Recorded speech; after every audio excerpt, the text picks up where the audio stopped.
Bonjour les scorpions, je vous propose une guidance pour le mois de février 2021, donc pour les 2 dernières semaines du mois, une guidance concernant la vie sentimentale. Alors, la première carte correspond au point de départ de votre relation. Et vous avez la reine de coupe. Donc, la coupe correspond au sentiment. Donc, il y a beaucoup d'amour. Et la reine de coupe, elle est vraiment dans l'intuition et puis elle est dans le partage. C'est une énergie où elle redistribue. Donc, en fait, vous avez apparemment une jolie relation au départ. Votre point de départ, c'est ça. C'est l'amour, c'est le partage.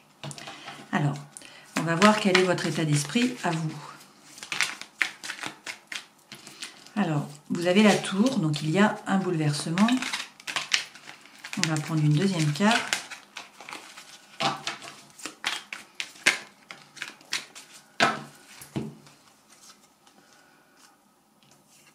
Bon, vous avez 2 arcanes majeures. Donc vous avez la tour. La tour, ça correspond à la maison Dieu dans le tarot de Marseille. Et donc c'est le bouleversement. C'est le bouleversement intérieur de votre moi profond. Ça peut également être le bouleversement de votre environnement. Avec, vous avez la roue. Donc la roue de fortune, c'est lorsque la roue tourne justement, qu'il y a un changement de situation. C'est exactement ce qu'on vous dit. Mais vous avez également le cavalier de denier. Le cavalier de denier, c'est quelqu'un qui est très fiable, qui avance sur sa route avec beaucoup d'honnêteté, beaucoup de savoir-faire. Et c'est quelqu'un qui avance. Donc en fait, il y a un grand bouleversement, il y a un changement dans votre vie, mais vous essayez de garder le cap et d'être stable. Ça, c'est votre état d'esprit à vous. On va voir l'état d'esprit de votre partenaire. Alors, votre partenaire a à la fois l'empereur, donc qui est également un arcane majeur, et le chariot qui est aussi un arcane majeur. Donc il a 2 arcanes majeurs. Waouh! Donc, l'empereur, c'est le feu. L'empereur, donc ça représente le bélier en fait. Donc, ça peut aussi avoir un rapport avec le bélier ou avec le mois de mars-avril. Bon, à vous de voir si ça vous parle ou pas. En tout cas, l'empereur, il agit. En fait, l'impératrice, elle élabore les plans, si vous voulez, et elle dit à l'empereur d'agir. Et c'est lui qui agit. Donc, c'est lui qui commande et qui met en action les choses. Donc en fait, l'empereur décide et il agit. Qu'on le suive ou qu'on ne le suive pas, il agit quand même. Et puis, c'est quelqu'un qui a l'habitude de commander. Vous voyez que là, il est très stable. Donc c'est quelqu'un qui est stable, quelqu'un qui est posé, qui croit en l'avenir, qui croit en son jugement, qui croit à sa bonne façon de penser et d'agir. Et avec, il a le chariot. Donc non seulement il agit, mais il se met vraiment en route en donnant l'intention. En fait, le conducteur, vous voyez, n'a pas de rêne. Il donne l'intention au conscient et au subconscient pour qu'en fait les 2 chevaux se mettent dans la bonne direction et qu'on puisse partir. Et le chariot, c'est vraiment le succès. C'est le seul véhicule du tarot pour se mettre en route. Donc là, lorsqu'on a les 2 en même temps, c'est que c'est très fort. C'est une énergie qui est très forte. Ça, c'est son état d'esprit. Voyons voir quelles sont les actions à mettre en place pour vous. Vous avez le 10 de coupe, donc c'est croire en la petite maison dans la prairie, croire en l'amour, la famille, les enfants.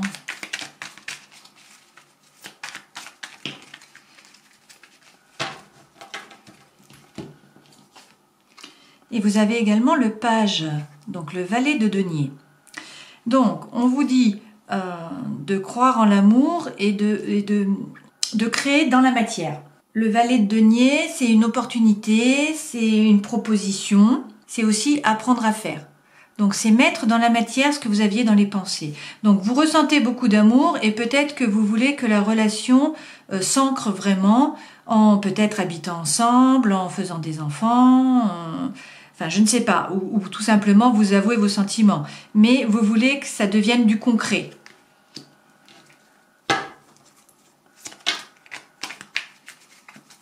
Et pour lui, vu que ce sont les actions à mettre en place, on lui dit de sortir de son cocon, s'il était dans un cocon et s'il a un peu peur de se faire briser le cœur, en fait, avec le 4 d'épée, c'est un peu ça. C'est lorsqu'on a quand même des réticences dans les pensées pour créer une nouvelle relation, c'est lorsqu'on a souffert.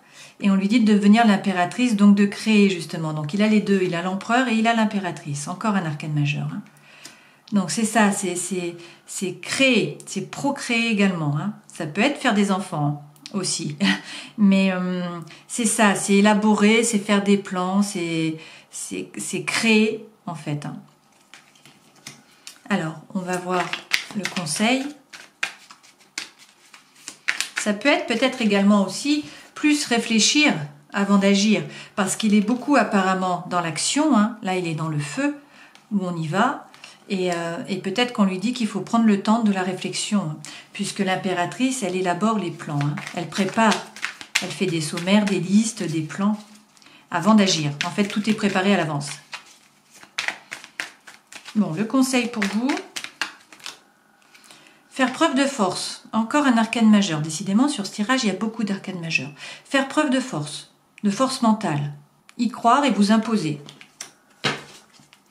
Le conseil pour lui. Alors, c'est sûr que par rapport à toutes ces énergies en face, je pense qu'il faut que vous soyez forte pour tenir tête, hein. Et lui, le conseil, c'est le 8 de denier. Donc, ça va être de plus se former. Le 8 de denier, c'est lorsqu'on a déjà, vous voyez, tout ce qu'il y a sur la table. Cette personne a déjà appris tout un tas de choses. Mais en fait, il y a encore des choses à apprendre. Il y a encore des informations à avoir. Et on dit qu'on peut peut-être se former pour évoluer encore plus. Donc, c'est son conseil à lui.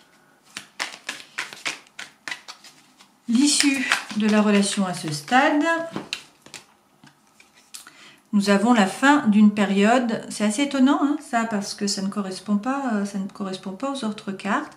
Mais donc apparemment, il y a eu une période qui a été difficile, où il y a eu beaucoup de souffrance. Et lorsqu'on a le 9 d'épée, c'est que cette période, c'est le début de la fin. Cette période est derrière nous en fait, on va se relever.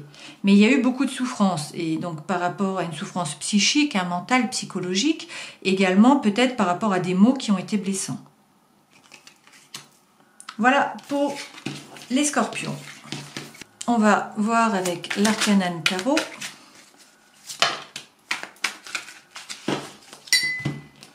Alors, normalement, il y a une carte hein, au départ. Là, il y en a deux qui sont tombées. Donc, ça, c'est vous. C'est votre énergie.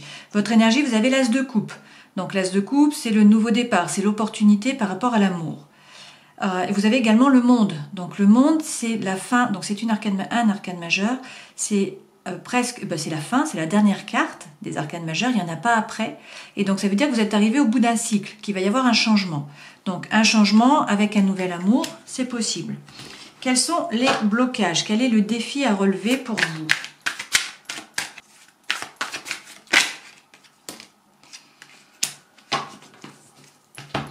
Alors, le blocage, c'est la tempérance. Donc ça peut être vu de deux façons. La tempérance, encore un arcane majeur. Hein. La tempérance, c'est prendre le temps. C'est prendre le temps de la réflexion. Alors, vu que c'est dans le défi, est-ce que vous ne prenez pas assez le temps et vous voulez que ça avance trop vite? Ou au contraire, est-ce que justement, vous êtes trop dans les pensées, dans la préparation et pas assez dans l'action? Ça peut être vu de deux façons. Hein. Alors, on va voir... Dans le passé, qu'est-ce qui entraîne cette situation? On a deux cartes. Dans le passé, vous avez le 4 de Pentacle et vous avez encore la roue. Waouh! Donc, beaucoup d'arcanes majeurs. Hein, vous avez 3 arcanes majeurs. Alors, le 4 de denier, c'est lorsque vous vous économisez. Alors, soit vous économisez votre argent, hein, c'est par rapport à l'argent, soit sinon, au contraire, vous vous économisez vous, votre énergie. Où vous restez enfermé dans vous-même et vous ne sortez pas. En fait, c'est ça, hein, c'est par rapport à vous et à l'énergie, à l'économie. Et on vous dit qu'il y a un changement et la roue qui tourne. Donc peut-être que vous étiez plus renfermé sur vous-même et puis qu'il y a eu un changement et qui fait que en fait, maintenant, vous avez envie que les choses bougent. Et c'est pour ça que c'est un blocage. Et ça, par rapport à de l'amour, hein, bien sûr, et à la fin d'un cycle. Bon, donc qu'est-ce qui vient à vous ? Vers quoi cela vous amène-t-il?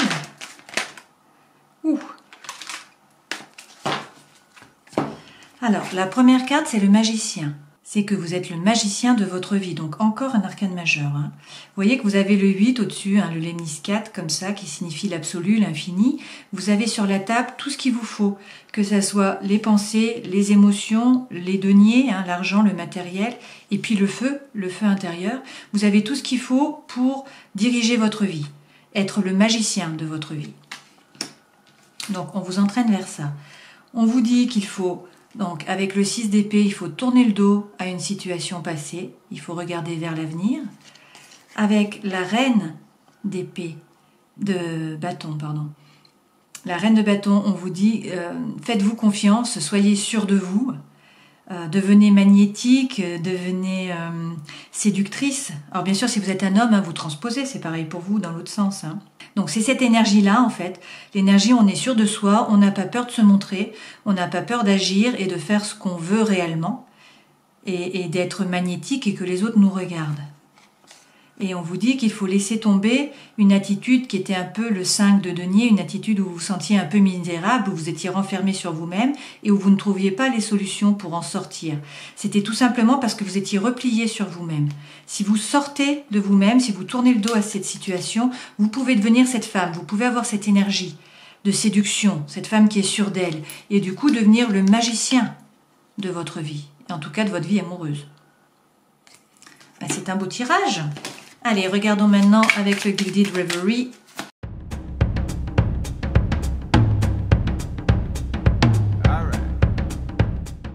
En dos de deck, nous avons la Lune. La Lune, c'est une énergie féminine, c'est l'énergie yin. Donc c'est lorsqu'il y a beaucoup d'intuition, beaucoup d'émotions, lorsqu'on est beaucoup dans les pensées. La Lune, c'est également une situation qui est floue, où on sait qu'il y a quelque chose, mais on ne sait pas exactement quoi. Il faut enlever le voile, en fait, pour comprendre vraiment la situation. Donc, lorsque c'est comme ça, on a peut-être du mal à dormir, et on est beaucoup dans la réflexion, dans la rumination, dans les pensées. Là, l'énergie centrale, c'est la maison. Donc, la maison, ça peut représenter votre maison, ça peut représenter la stabilité, des fondations qui sont solides. Ça peut être par rapport à votre relation, hein, une relation qui est solide, qui est stable. Ça peut également être par rapport à des personnes de votre entourage. Bon, c'est l'énergie centrale. Mais là, on nous dit quoi? On nous dit que vous avez beaucoup de désirs. Donc en fait, il y a cet homme hein, qui va représenter les désirs, peut-être les désirs sexuels, hein, peut-être le charnel. Et puis on a cette femme qui est beaucoup dans la rêverie. Alors bien sûr, vous transposez, hein, si vous êtes un homme, si vous êtes une femme, vous intervertissez. Mais en tout cas, il y a une femme qui est beaucoup dans la rêverie, beaucoup dans les pensées et qui a des désirs par rapport à un homme. Et on vous dit qu'il y a quelque chose qui vient à vous, quelque chose ou quelqu'un, et qui fait que ça va vous transformer. Il va y avoir de la transformation. Donc cette carte peut être vue de deux façons. Hein. Soit c'est une transformation de vous, une véritable mue où vous changez intérieurement, hein. C'est un nouveau départ, c'est un changement de votre personnalité finalement, hein, de votre façon d'être et de votre façon de faire et de voir les choses. Soit sinon, c'est qu'il y a de la malhonnêteté autour de vous. Et que du coup, cela entraîne de la méfiance et on vous dit avancez à petits pas. Alors, ça peut être avancer à petits pas par rapport à ces personnes malhonnêtes autour de vous, ou qui ont des mauvaises intentions. Ça peut également être avancer un petit pas dans votre transformation. Ça va prendre du temps. En tout cas, on vous dit qu'il va y avoir un engagement. Donc, est-ce qu'il y a des sentiments qui sont révélés entre ces deux personnes? Est-ce qu'il y a des fiançailles, un mariage, que ça devient officiel? Donc, que ça soit officiel ou officieux, dans tous les cas, il y a un engagement.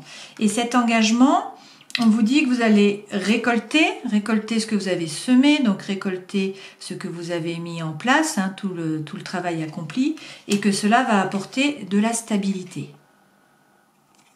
Alors, essayons de voir sur le serpent et sur le renard, si on peut mettre d'autres cartes.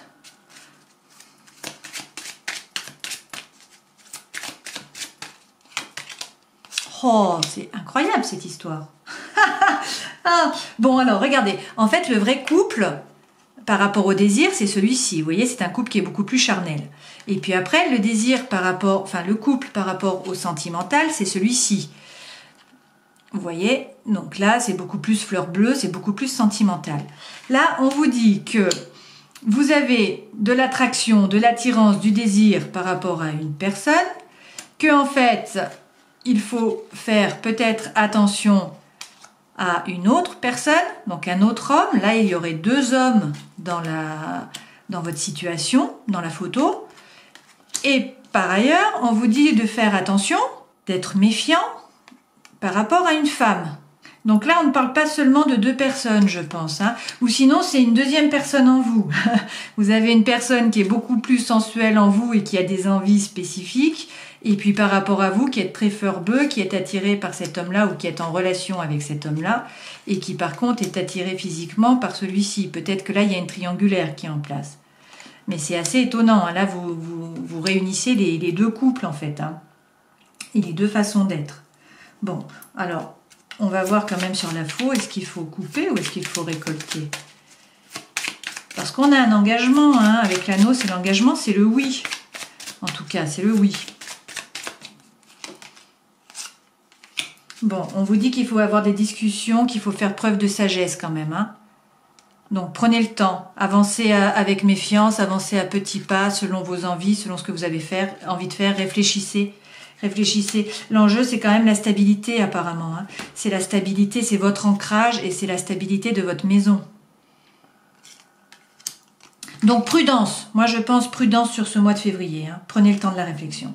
Voilà, j'espère que ces tirages auront pu vous éclairer un petit peu et puis je vous dis à la prochaine fois. Ciao.